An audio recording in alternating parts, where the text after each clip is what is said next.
Resistance, ठीक है बाबू। Next हम लोग पढ़ेंगे, क्या पढ़ेंगे, नेक्स्ट हेडिंग देंगे बाबू रेसिस्टेंस के बारे में, रेसिस्टेंस के बारे में। अब ये क्या चीज होता है, एक नया टर्म है बाबू आप लोग के लिए, एकदम पूरे नया टर्म है, ठीक है ना। इसको समझने की कोशिश कीजिएगा। RESISTANC रेसिस्टेंस, ठीक है ना, ठीक है। तो होता क्या चीज, इसको थोड़ा सा फील कीजिए, ठीक है ना। चैप्टर को, फिजिक्स को फील कीजिए, तब आपका कंसेप्ट क्लियर रहेगा, कंसेप्ट ग्रैब कीजिए, है ना, ठीक है। देखो रेसिस्टेंस क्या होता है, रेसिस्ट मतलब क्या होता है, रेसिस्टेंस बाबू रेसिस्ट से बना हुआ है। रेसिस्ट मतलब क्या होता है, रेसिस्ट मतलब, रेसिस्ट का मतलब क्या होता है बताइए, बताओ अभिनव बाबू, रेसिस्ट का मतलब क्या होता है, Abhinav tell me. Yes sir. Racist का मतलब क्या होता है, RESIST, नहीं पता, चलिए ठीक है। रेसिस्ट का मतलब होता है बाबू अपोज करना, रेसिस्ट मीन्स क्या होता है, अपोज करना, ठीक है। क्या होता है, अपोज करना। मतलब क्या सर, जैसे हम जा रहे हैं, हम जा रहे हैं इस तरह जा रहे हैं, अब पीछे से हमको कोई क्या कर बाबू खींच रहा है, हम हमको जाने नहीं दे रहा, जाने नहीं दे रहा, मतलब क्या हम आगे बढ़ना चाह रहे हैं लेकिन नहीं पीछे आगे बढ़ना दे रहा। तो इसी को हम लोग क्या कहेंगे बाबू, रेसिस्ट कहेंगे। ये हमको क्या कर रहा है, आगे बढ़ने से क्या कर रहा है बाबू, अपोज कर रहा। या रियल लाइफ एग्जांपल लेना चाहते हो तो जैसे मान लो आप क्या साइकिल चला रहे हो, साइकिल से ज्यादा फीलिंग आएगा, ठीक है ना। तो अगर बाबू आप साइकिल चला रहे हो, विरोध करना भी तो हो सकता है। हाँ बाबू विरोध करना भी हो सकता है, ठीक है ना। बाबू अगर आप साइकिल चला रहे हो, ठीक है ना, आप अगर साइकिल चला रहे हो बाबू मेरे, है ना, ठीक है, मान लो ना इस तरह साइकिल चला रहा है, और इस साइड से अगर बाबू आपका फ्लो आ रहा है, विंड का फ्लो आ रहा है, इस साइड से बाबू अगर एयर आ रहा है, एयर विंड आ रहा है, एयर विंड आ रहा है, ठीक है ना, तो आपको साइकिल का स्पीड क्या हो जाएगा, वो स्लो हो जाएगा। अगर आप इधर से जा रहे हो, उधर से मेरा क्या आ रहा है, हवा आ रहा है, तो आपका स्पीड क्या होगा, वो स्लो हो जाएगा, ठीक है ना। मतलब क्या क्या आपको आगे बढ़ने में क्या कर रहा है, आप आगे बढ़ रहे हो लेकिन आप थोड़ा कम स्पीड से बढ़ रहे हो, तो इसी को हम लोग क्या कहेंगे, वो रेसिस्ट कहेंगे, ठीक है ना, अपोज करना कहेंगे, प्रतिरोध करना कहेंगे, ठीक है ना। तो ये तो real life example. Electric current में भी बाबू कुछ ऐसा ही होता है, कुछ ऐसा ही फेनोमेनन होता है। इलेक्ट्रिक करंट आगे जाना चाहता है लेकिन उसको आगे जाने नहीं दिया जाता, ठीक है ना। उसको में क्या होता है बाबू, उसको कहता है तुम नहीं जाओ, ठीक है ना। तो उसी को हम लोग क्या कहेंगे, रेसिस्टेंस कहेंगे, उसी को क्या कहेंगे, रेसिस्टेंस कहेंगे। नहीं समझ में आया, ये रियल लाइफ एग्जांपल समझ में आया। अब देखो इलेक्ट्रिकल रेसिस्टेंस क्या होता है, आपको बताए थे एक बार, दिखाए थे वीडियो में, ध्यान तो होगा ही ना, जब मूवी देखते हो तो ध्यान होगा वो, तो ये भी टर्म आपको ध्यान होगा जो बताए थे। ये मेरा क्या बाबू वायर है, मान लेते हैं ये क्या वायर है ना, ये है जो बाबू, यही है ना, ये तार है, इस तार के कवर को रिमूव करोगे तो अंदर क्या निकलेगा, कॉपर का वायर निकलेगा, ठीक है ना। उसी को थोड़ा मैग्नीफाई किए, जूम किया, कैसे आप लोग जूम करते हो, तो इसी को जूम करके बनाया, ठीक है ना। इतना पतला बनाएंगे तो हमको नहीं समझा पाएंगे ना। तो कॉपर वायर है बाबू, उसी में क्या किया, इसको थोड़ा जूम करके बताया, ठीक है। यहाँ तक कोई दिक्कत समझे, तो एक एक लाइन को समझो, ठीक है ना, तब आपको फीलिंग आएगा, फिजिक्स सीखने में मजा आएगा। अब बताए बाबू थोड़ा सा याद कीजिए, ठीक है ना, मैंने 10-15 क्लास पहले याद कीजिए ना। इसमें बाबू क्या होता है, इलेक्ट्रॉन्स होते हैं, ठीक है ना। इसमें बाबू जो भी है, ये मेरा जो कॉपर वायर, एक क्या बना आइटम बना, छोटे छोटे आइटम से मिलकर बना हुआ, आइटम से मिलकर बना हुआ, आइटम से मिलकर बना हुआ है ना, बहुत सारे आइटम दिखाए थे, है ना, बहुत सारे आइटम दिखाए थे। और इसी आइटम में बाबू क्या आपको बताया था कि इलेक्ट्रॉन होता है, प्रोटॉन होता है, ठीक है ना, और न्यूट्रॉन होता है, 3 आइटम होता है। तो हमको प्रोटॉन और न्यूट्रॉन से मतलब नहीं है, ठीक है ना, प्रोटॉन न्यूट्रॉन से मतलब नहीं, मतलब एक आइटम हो गया, ये आइटम हो गया बाबू। इसको मैग्नीफाई करो ना, ये आइटम, इसको थोड़ा सा मैग्नीफाई करो, ये तो आपको हम दिखाए ना, शांति से सुनिएगा ना तो समझ में आएगा इलेक्ट्रिकल रेसिस्टेंस क्या होता है। इसको मैग्नीफाई किया, कुछ ऐसा आ गया। इसके सेंटर में बाबू, इसके सेंटर में क्या रहेगा, सेंटर में क्या रहेगा, प्रोटॉन रहेगा और न्यूट्रॉन रहेगा। केमिस्ट्री में आप लोग सुने होंगे, नहीं सुने हो तो सीखिए, याद रखें। और इलेक्ट्रॉन बाबू, इलेक्ट्रॉन क्या रहता है, इलेक्ट्रॉन क्या रहता है, इधर उधर इसके ऑर्बिट में, चारों ओर ऑर्बिट में क्या रहता है, इलेक्ट्रॉन रहता है, जो क्या करते रहता है, डांस करते रहता है। आपको बताया था ना, ठीक है, ठीक है सर, इतना तक तो हमको समझ में आ गया। तो ये इलेक्ट्रॉन का क्या होता है, मोशन होता है। इलेक्ट्रॉन का क्या होता है बाबू, एट रैंडम में क्या करता है, मोशन करते रहता है। लेकिन इसी आइटम में मेरा क्या है, प्रोटॉन भी है, इसी आइटम में बाबू मेरा क्या, प्रोटॉन भी है, न्यूट्रॉन भी है ना, ठीक है। इलेक्ट्रॉन मोशन करता है, इलेक्ट्रॉन उछलते कूदते रहता है, लेकिन जो प्रोटॉन है, जो न्यूट्रॉन बाबू, ये स्थिर रहता है, एकदम ऐसे एकदम बैठा हुआ तो बैठा हुआ रहेगा, गंडा की तरह, है ना, ठीक है। मतलब क्या, इसी में बाबू मेरा क्या रहेगा, प्रोटॉन भी रहेगा, इसी में क्या रहेगा बाबू, न्यूट्रॉन भी रहेगा। तो ये मेरा क्या रहेगा, जो ग्रीन कलर बता रहे बाबू, ये मेरा क्या है, प्रोटॉन है, न्यूट्रॉन है, ठीक है ना, इसी एटम के अंदर, जो मूव नहीं करेगा, जो मूव नहीं करेगा, आराम से एक जगह फिक्स रहेगा। और ये जो इलेक्ट्रॉन है रेड कलर का, ये क्या करेगा बाबू, मूव करेगा, है ना, ठीक है। अब देखो होता क्या है, होता क्या है बाबू, होता क्या है, अब थोड़ा सा फेनोमेनन समझो, फिर विजुअलाइज करवा देंगे, है ना, ठीक है। ये मेरा रेड कलर क्या, मान लो ये इलेक्ट्रॉन जिसमें क्या होता है, मोशन होता है, और ये जो ग्रीन कलर है बाबू, इसमें मोशन नहीं होता, ये एटम है। एटम में क्या रहेगा, प्रोटॉन रहेगा, न्यूट्रॉन रहेगा, वो फिक्स रहता है, वो कहीं जाता होता नहीं, हम एक जगह खड़ा है तो खड़ा है। अब जैसे ये इलेक्ट्रॉन मोशन करता है बाबू, जैसे ये इलेक्ट्रॉन क्या करता है, रैंडम क्या करता है, मोशन करते रहता है, मोशन करते रहता है ना, मोशन करते रहता है, ठीक है, ठीक है, मोशन करते रहता है। अब तो अगर इसमें हम बैटरी अभी कनेक्ट नहीं किए, इसमें बाबू अभी हम सेल्स कनेक्ट नहीं किए, तो इसमें जो कॉपर वायर, इसमें इलेक्ट्रॉन्स इलेक्ट्रॉन्स इसी तरह क्या रहेंगे, मोशन करते रहेंगे, ठीक है ना। अब थोड़ा सोचो, जैसे इससे बाबू, इससे अगर हम सेल्स कनेक्ट करते हैं, सेल्स अगर कनेक्ट करते हैं वायर से, है ना, वायर से बैटरी कनेक्ट कर देते हैं बाबू। ये हमने क्या किया, एक बैटरी को कनेक्ट किया, एक सेल्स को कनेक्ट किया, है ना। समझने की कोशिश करो, आज हमको लगता है कि समझा भी ना पाएंगे, ये इतना बिजली क्यों फ्लक्चुएट हो रहा है। तो क्या होता है बाबू, ये पॉजिटिव टर्मिनल है, ये पॉजिटिव टर्मिनल है, ये पॉजिटिव टर्मिनल है ना, तो इलेक्ट्रॉन क्या होंगे, इधर आएंगे, ये इलेक्ट्रॉन इधर आएंगे, ये इलेक्ट्रॉन किधर आएंगे बाबू, इलेक्ट्रॉन पे निगेटिव चार्ज होता है, इलेक्ट्रॉन पे माइनस चार्ज होता है, इलेक्ट्रॉन पे क्या होता है बाबू, माइनस चार्ज होता है, इलेक्ट्रॉन पे क्या होता है, माइनस चार्ज होता है। तो ये पॉजिटिव है ना, ये पॉजिटिव है, निगेटिव है, तो ये पॉजिटिव क्या करेगा, इलेक्ट्रॉन को खींचेगा, इलेक्ट्रॉन को क्या करेगा बाबू, अपनी साइड में खींचेगा, इलेक्ट्रॉन को क्या करेगा बाबू, अपने साइड में क्या करेगा, खींचेगा, इलेक्ट्रॉन को क्या करेगा, इसके साइड में क्या करेगा, खींचेगा, है ना, ठीक है। तो इसमें क्या होंगे, बहुत सारे मान लो इलेक्ट्रॉन है, ये रेड कलर वाला इलेक्ट्रॉन समझो, रेड कलर वाला इलेक्ट्रॉन समझो, ग्रीन कलर वाला जो नहीं मूव कर रहा है ना, तो सभी को क्या करेगा, मोशन होगा, ये इलेक्ट्रॉन को खींचेगा, ये इलेक्ट्रॉन खींच के यहाँ आएगा, यहाँ आएगा, यहाँ आएगा, ऐसे ऐसे आएगा, है ना। तो जैसे इलेक्ट्रॉन आगे बढ़ेगा बाबू, तो ये जो प्रोटॉन है या जो स्थिर है, जो ग्रीन कलर का, ये इससे क्या करेगा, कोलिजन करेगा, इससे टकराएगा, यहाँ देखो बाबू, ये इससे टकराएगा, ये बाबू इससे टकराएगा, ये बाबू इससे टकराएगा, मतलब आप आगे जा रहे हो, कोई आपसे टकरा गया, ठीक है, तो आपका स्पीड स्लो होगा ना बाबू। एक व्हीकल मान लो, एक व्हीकल है, ठीक है ना, एक व्हीकल है, अगर मान लो हल्का एक्सीडेंट हुआ, बड़ा वाला हुआ तो कोई दिक्कत नहीं, इधर से आप जा रहे हो, इधर से बाबू एक दूसरा सेकंड व्हीकल आ गया, सेकंड व्हीकल आ गया, ठीक है, सेकंड व्हीकल अगर बाबू आ गया, ठीक है ना, ठीक है, तो अगर मान लो हल्का सा कोलिजन होता है, तो पहले मान लो ये स्पीड में जा रहा है, ठीक है ना, और इधर से आया, तो थोड़ा सा अगर टकराएगा वो, तो इसका जो भी स्पीड है वो रिड्यूस होगा कि नहीं होगा, ठीक है ना, जो स्पीड है वो रिड्यूस होगा कि नहीं होगा, ठीक है ना। तो वही फेनोमेनन यहाँ होता है, ये इलेक्ट्रॉन मोशन करता है, तो ये जो बीच में प्रोटॉन बच गया, प्रोटॉन बच गया बाबू, जो प्रोटॉन बच गया, ठीक है ना, इससे कोलिजन होता है, यहाँ भी कोलिजन होगा, हर एक एटम आपस में क्या करेंगे, कोलाइड करेंगे, तो ये लगाते लगाते क्या होगा, इसके बाद फिर वायर के बाद निकलेगा। तो इस कोलिजन के कारण क्या होता है, इलेक्ट्रिक करंट पहले, इस कोलिजन के कारण, इस कोलिजन के कारण जो इलेक्ट्रॉन का स्पीड है, इलेक्ट्रॉन का स्पीड है घट जाता है, ठीक है ना।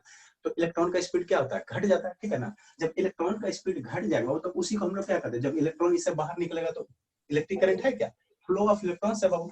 इलेक्ट्रिक करंट क्या है, उसका जब हम इलेक्ट्रिक करंट का डिफिनेशन बताया था तो वहां पे आपको बताया था ना कि इलेक्ट्रॉन जैसे ही यहाँ से क्रॉस सेक्शन से पास करेगा उसी को हम लोग क्या कहेंगे, इलेक्ट्रिक करंट कहेंगे। तो मान लो ये सब नहीं रहता तो इलेक्ट्रॉन क्या होता है, आसानी से फ्लो कर जाता है, आसानी से यहाँ से पास कर जाता है, लेकिन इस प्रोटॉन के कारण या इस एटम के कारण बाबू इस इलेक्ट्रॉन इधर से टकरा जाएगा, ठीक है। फिर यही एटम बाबू इससे क्या करेगा, ये इधर से टकरा जाएगा, तो इसका स्पीड क्या होगा, रिड्यूस हो जाएगा, इलेक्ट्रॉन का स्पीड रिड्यूस हो जाएगा। मतलब क्या सर, तो इलेक्ट्रॉन का स्पीड अगर रिड्यूस हो गया बाबू, रिड्यूस हो गया तो इसमें जो करंट फ्लो करेगा उसको क्या कर रहा है, रेसिस्ट कर रहा है। इलेक्ट्रॉन के फ्लो को ही हम लोग करंट कहेंगे। और जब इलेक्ट्रॉन का फ्लो ही सही से नहीं होगा, वो उसको रोक रहा है ना, फ्लो होगा।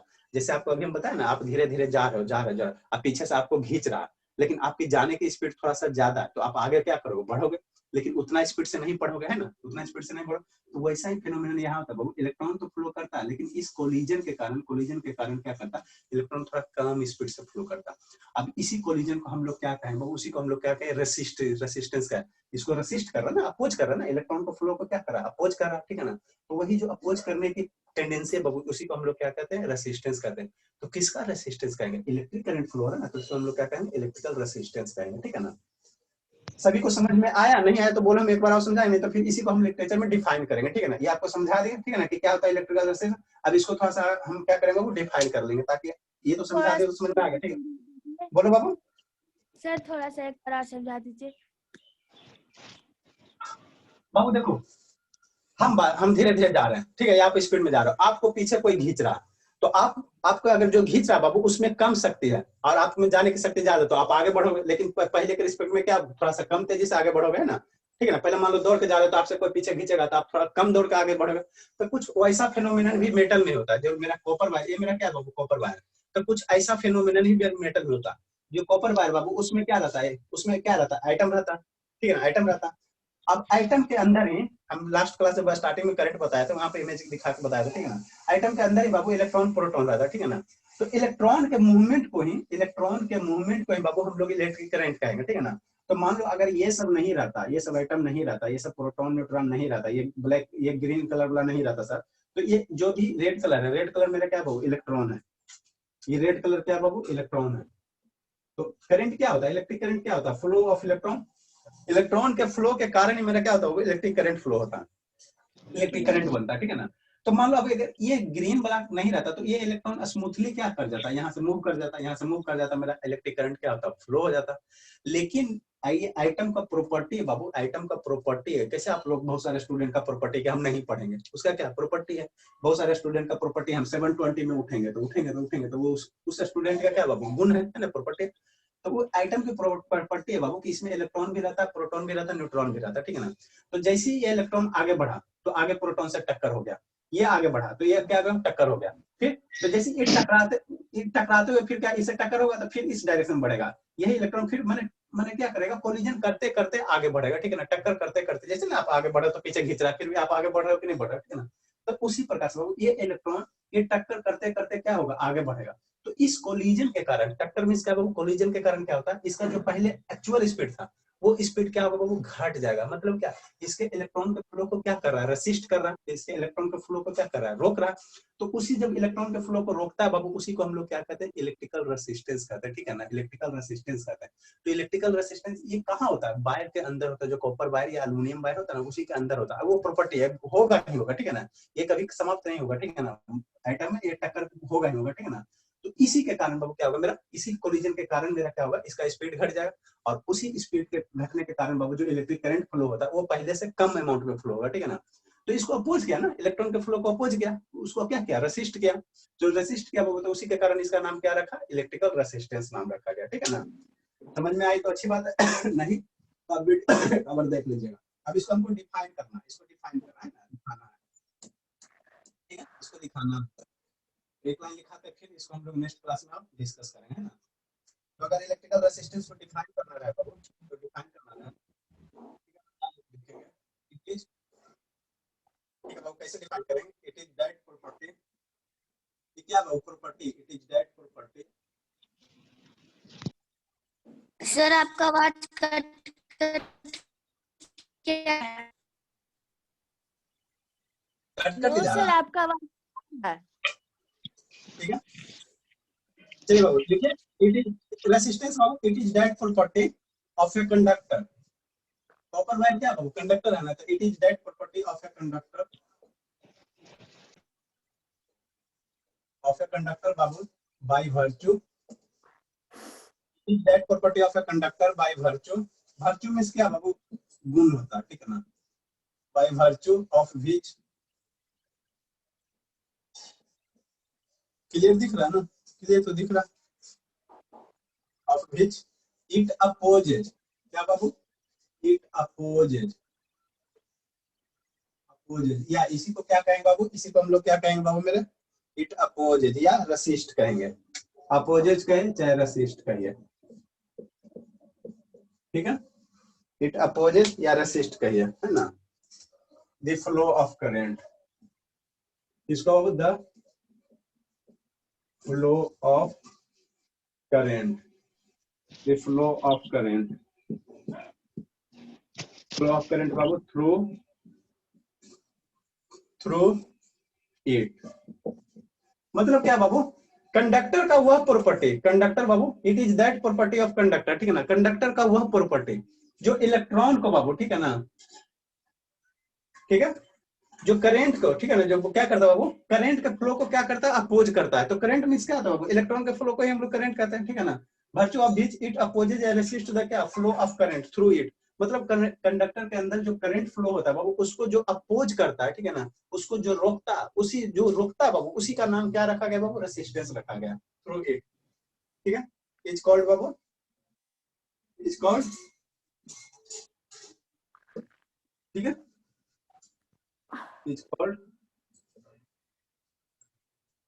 उसी प्रॉपर्टी को हम लोग क्या कहते हैं बाबू, इज कॉल्ड रेसिस्टेंस। तो इलेक्ट्रिकल है तो इसको कहीं कहीं बाबू, इसको कहीं कहीं इलेक्ट्रिकल रेसिस्टेंस भी डिफाइन करता है, ठीक है ना, इलेक्ट्रिकल रेसिस्टेंस भी डिफाइन करता है ना, it is called Babu resistance, ठीक है। नेक्स्ट एक लाइन, दो लाइन अभी बता देते हैं ना।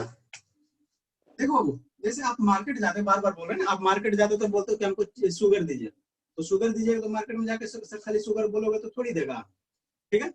तो वहां पे बाबू बोलते हैं कि हमको 1 kg 500 ग्राम हाफ kg शुगर दीजिए। तो उसी प्रकार बाबू, उसी प्रकार इसका जो वो जो केजी हुआ, जैसे माना आप मार्केट गए, शॉप के यहाँ दिया, शॉपकीपर के यहाँ दिया, तो क्या 5 kg दीजिए, 5 kg शुगर दीजिए। तो ये केजी जो हुआ बाबू क्या हुआ, यूनिट हुआ, मतलब क्या, वेट को बाबू मीजर करने का क्या है मेरे बाबू, मेरे वेट को मीजर करने का यूनिट क्या है, केजी है। तो उसी प्रकार बाबू रेसिस्टेंस का ऐसा यूनिट होता है, रेसिस्टेंस को हम लोग मीजर करते हैं ओम में। रेसिस्टेंस को किस में मीजर करते हैं बाबू, नया नया टर्म है आपके लिए, सीखिए। रेसिस्टेंस को हम लोग मीजर करते हैं ओम में, है ना।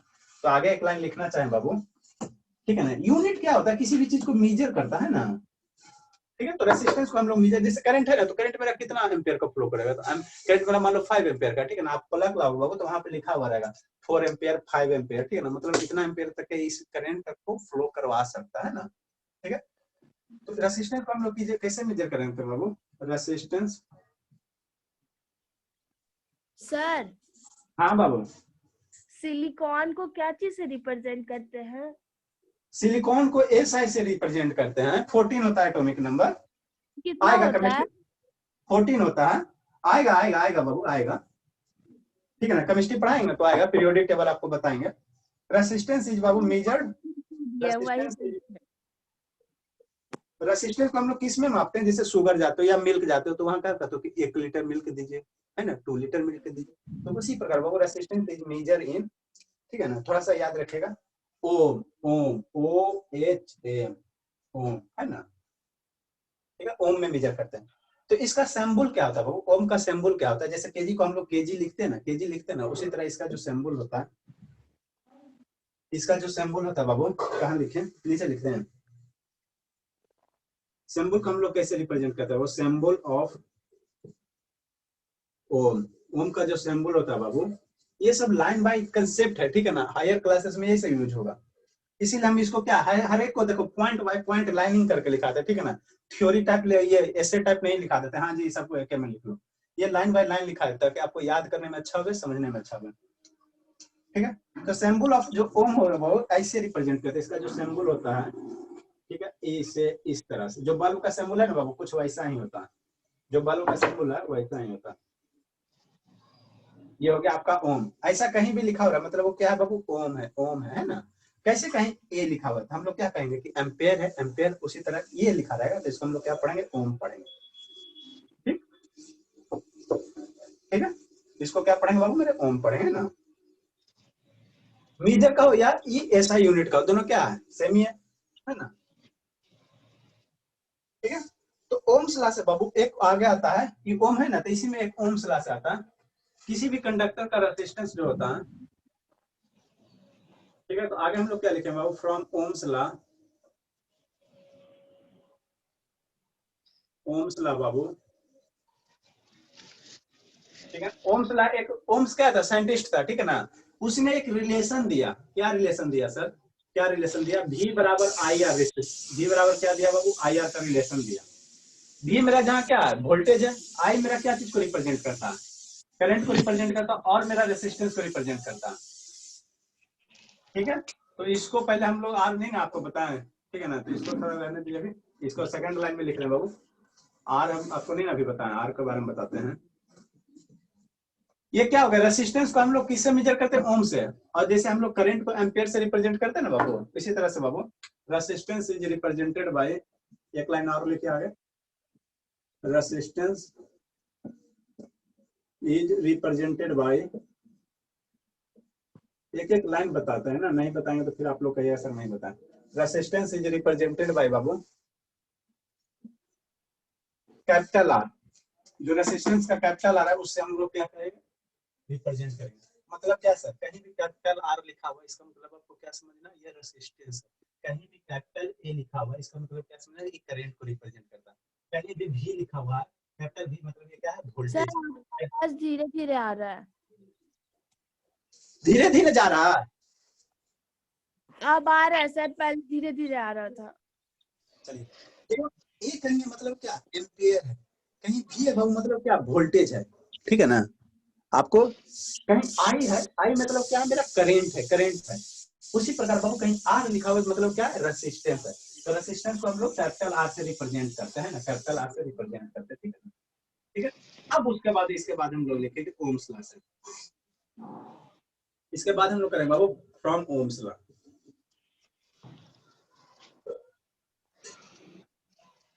मैंने ये ब्लूटूथ मेरा डिस्चार्ज हो रहा है ना, तो माइक मोबाइल के माइक से ही पढ़ा रहे हैं। आप लोग हेडफोन में यूज कीजिए। फ्रॉम ओम्स लॉ, ये मेरा क्या ओम है ना, ओम है, वही ओम है बाबू, साइंटिस्ट था, ठीक है ना।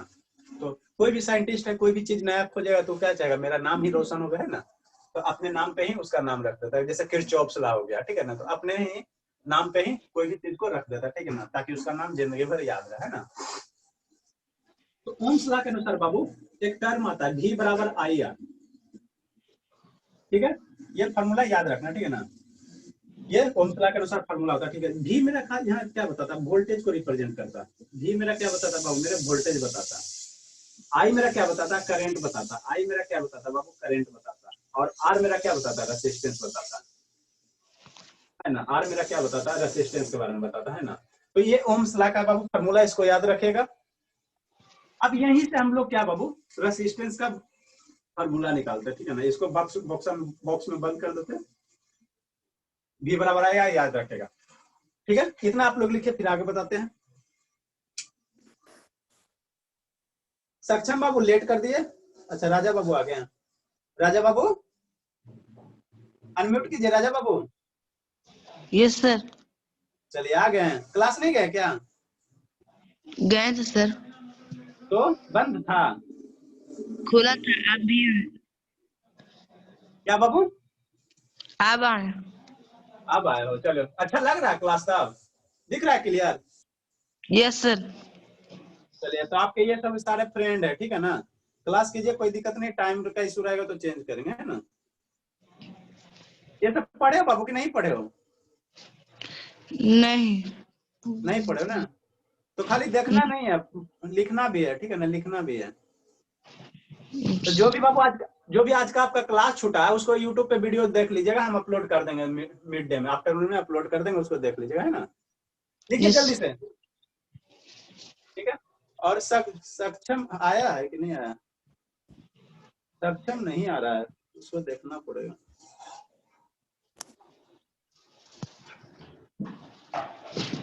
तो कॉल करना पड़ेगा सक्षम को।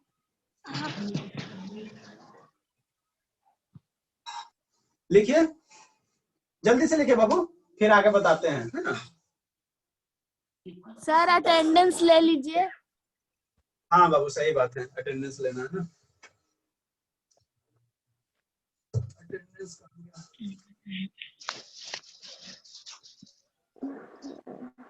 सक्षम नहीं ना आ पाया, उसको कॉल करके पूछना पड़ेगा, उसका नेटवर्क इशू हो जाता है। जल्दी लिखिए बाबू।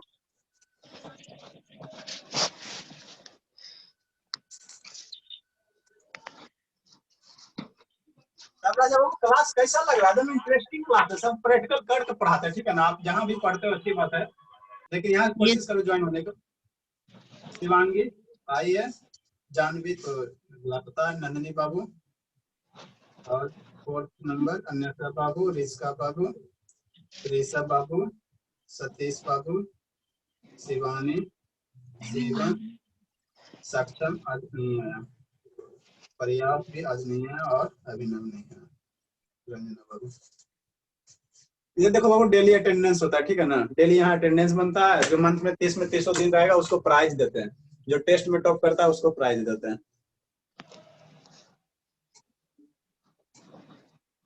लिख लिए अन्यथा? अन्यथा लिखिएगा तो सब लिख लेंगे। सर हम लिख के बैठे हुए हैं। हाँ बाबू, तो पहले बोलना चाहिए था ना, ठीक है। तो ये ओम्स है। ओम्स मेरा क्या था बाबू, एक साइंटिस्ट था, ठीक है ना, साइंटिस्ट था। तो उसने रिलेशन दिया, क्या रिलेशन दिया सर, ये मेरा वोल्टेज है, करंट है और रेसिस्टेंस है, इसके बीच में एक रिलेशन एस्टेब्लिश किया, एक फार्मूला बनाया। फार्मूला क्या बनाया? V equal to I R. इसका यूज कहाँ है? तो इसका यूज हम लोग बाबू न्यूमेरिकल सोल्व करने में करेंगे, ठीक है ना। जैसे एक बल्ब लगा दिए, एक बैटरी लगा दी, और वहां पे अगर हम जानना चाहें कि मेरा कितना एम्पेयर का करंट फ्लो करेगा, तो उसको हम कैसे निकालेंगे? तो इसी फार्मूला से निकालेंगे। ना समझ में आया? देखो समझाने की कोशिश करते हैं ना। बोलते जो आप लोगों को समझ में नहीं ना आता है, समस्या यही है ना, जब तक विजुअलाइज नहीं करवाते हैं नहीं समझ में आता है।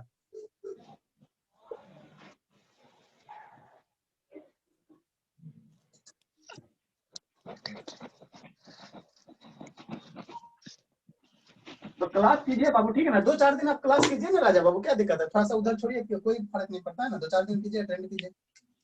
Yes sir. तो देखो बाबू, जैसे हमको अच्छा इसमें, ठीक है ना, तो ओम्स लॉ से बाबू V बराबर आई आर होता, फिर आगे आपको बता रहे, ठीक है ना। तो यहाँ से अगर हमको रेसिस्टेंस की वैल्यू निकालना रहे, रेसिस्टेंस की वैल्यू निकालना रहे, तो कैसे निकालेंगे? जैसे बाबू मेरा मान लो कहीं 3x इक्वल टू 4 बाई दिया हो रहा है, तो यहाँ से अगर बाई बराबर लिखाना है तो 4 को हम इधर सेंड करेंगे कि ना सेंड करेंगे, बताइए। तो बाई अगर लिखना है तो 3x मल्टीप्लिकेशन में था बाई 4 हो जाएगा, ठीक है। 3x बाई क्या हो जाएगा? 4 हो जाएगा, बराबर क्या आ जाएगा? बाई आ जाएगा। ऐसे करते ना बाबू। तो उसी प्रकार बाबू यहाँ से अगर r निकालना तो v को इस साइड भेजो ना, तो कितना हो जाएगा? v बटा कितना हो जाएगा? i हो जाएगा। तो r की वैल्यू कितना हो जाएगा बाबू? v बाई i हो जाएगा, है ना। सर वोल्टेज बाय करंट, हाँ resistance voltage by, equal to है ना। Voltage by current. हाँ तो ठीक है, तो इसी को थोड़ा सा अगर हम सही अच्छे से लिखाना ना, आप लोग स्मार्ट स्टूडेंट हो ना, तो ऐसे थोड़ी लिख देंगे r इक्वल टू इतना, ठीक है। तो इसको थोड़ा सा और लिटरेचर में लिखा है बाबू, तो क्या लिखेंगे? रेसिस्टेंस ऑफ कंडक्टर, क्या लिखेंगे? एक लिटरेचर लिखा दे, एक लाइन लिखा दें ताकि आपको याद करने में आसानी हो। रेसिस्टेंस ऑफ अ कंडक्टर, ये बाय कंडक्टर में क्या बाबू? ये जो है ना, ये बायर, ठीक है ना, ये बायर है ना, तो इसी को हम लोग क्या कहते हैं? कंडक्टर कहते हैं, ठीक है ना। तो इस कंडक्टर का कितना रेसिस्टेंस होगा? कितना रेसिस्टेंस होगा बाबू? वही हम लिखे, resistance of a conductor is, ठीक है ना। Resistance of conductor is R equal to क्या लिखेंगे? R इक्वल टू क्या लिखेंगे?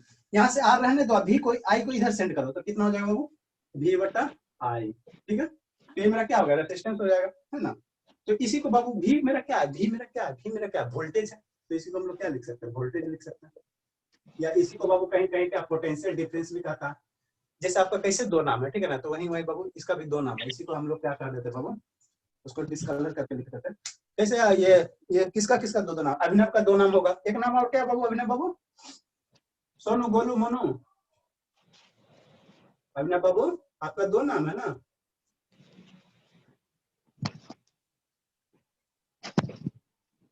चलिए ठीक है। ये हो पोटेंशियल डिफरेंस, ठीक है ना। जैसे वोल्टेज, वोल्टेज का दूसरा नाम क्या है? Potential difference, DIFFERENC, potential difference, है ना। बाई क्या हो जाएगा बाबू? बाई मेरा क्या हो जाएगा? करेंट, ठीक है। तो R बराबर क्या? V बाई आई बटा बाई कितना हो जाएगा बाबू? करेंट हो जाएगा, है ना। बाई करेंट हो जाएगा। तो R का यूनिट यहाँ से क्या होगा? यूनिट ऑफ R अभी बताए, ओम होता है यूनिट। ये जो यूनिट है मेजर करेंगे बाबू, या इसको यूनिट कहेंगे, ठीक है ना। तो इसको बॉक्स में बंद कर लीजिए। जो बॉक्स में बंद कर रहे बाबू, उसको बॉक्स में बंद करना ही करना है, ठीक है ना, ताकि आपका हाईलाइट रहे, रिमेम्बर करने में आसान रहे। ये आपका स्टार हो गया। ठीक है। तो जो मेजर करते हैं ना बाबू, वही उसका क्या होता है? यूनिट होता है, ऐसा यूनिट होता है, इंटरनेशनल सिस्टम ऑफ यूनिट होता है, ठीक है ना। तो ये टर्म लिखिए बाबू। सर मैं जा रही हूँ, मुझे कुछ काम है। ठीक है, जाइए, कोई दिक्कत नहीं, जाइए। ठीक। सर अटेंडेंस ले लीजिए ना। ले लिए शिवानी बाबू। ओ हम शायद लिखने में होंगे, नहीं सुने। चलिए लिखिए जल्दी से, एक लाइन और लिखा देते हैं ना, एक लाइन और लिखा देते, उसके बाद क्लास आपका छोड़ देंगे। राजा बाबू आप कल टेस्ट दीजिएगा कि नहीं दीजिएगा? दीजिएगा तो फॉर्मेट बताएंगे, नहीं दीजिएगा तो नहीं बताएंगे, सीधा सी बात है ना, टाइम सबका इंपॉर्टेंट होता है ना। देंगे सर। ठीक है राजा बाबू, एक लाइन और लिखा देते हैं बस, उसके बाद आपका क्लास लीव कर देंगे ना। ठीक है बाबू, देखो आपको बताया था हम रेसिस्टेंस को सिंबॉलिक रिप्रेजेंटेशन कैसे करते हैं। सिंबॉलिक रिप्रेजेंटेशन कैसे करते हैं बाबू? ठीक है ना, सिंबल के द्वारा। ये आर हो गया ना, आर हो गया ना, इसको सिंबॉलिक रिप्रेजेंटेशन कैसे करेंगे? तो इस तरह से जिग-जैग लाइन से करते हैं, जिग-जैग लाइन से करते हैं, जो कल आपको विजुअलाइज करके दिखाया ना। तो एक लाइन और लिख लीजिए, तो इसके बाद अभी हमको रेसिस्टेंस में और पढ़ना, तब हम लोग नेक्स्ट क्लास में पढ़ेंगे। सिंबॉलिक रिप्रेजेंटेशन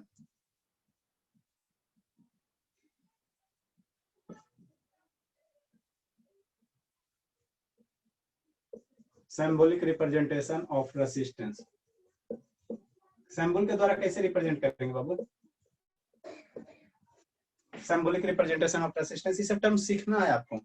इस तरह से जिगजैग लाइन से रिप्रेजेंट करते हैं। कैसे करते हैं? ये